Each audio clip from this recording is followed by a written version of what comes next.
Facebook page বা ইউটিউবে কীভাবে আমরা প্রোফাইল পিকচার তৈরি করতে পারি সেটি শিখব।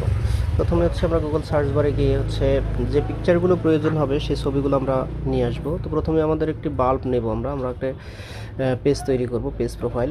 তো বাল্ব নিয়ে বাল্বটিকে হচ্ছে আপনারা স্ক্রল করলে এটি বড় হবে।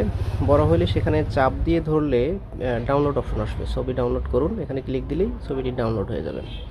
তো ছবি দুটো ডাউনলোড হয়ে গেলে আমাদের পরবর্তী কাজ হচ্ছে ব্যাকগ্রাউন্ড রিমুভ। তো বিজি রিমুভার লিখলেই ব্যাকগ্রাউন্ড।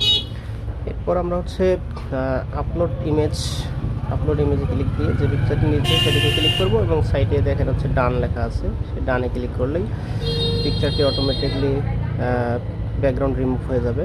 এরপর নিচের দিকে দেখুন ডাউনলোড অপশন আছে, সেখানে ক্লিক দিলেই ছবিটি সেভ হয়ে যাবে, মানে ডাউনলোড হয়ে যাবে আর কি। এইভাবে আমরা যে কটা পিকচার লাগবে সবগুলো পিকচারকেই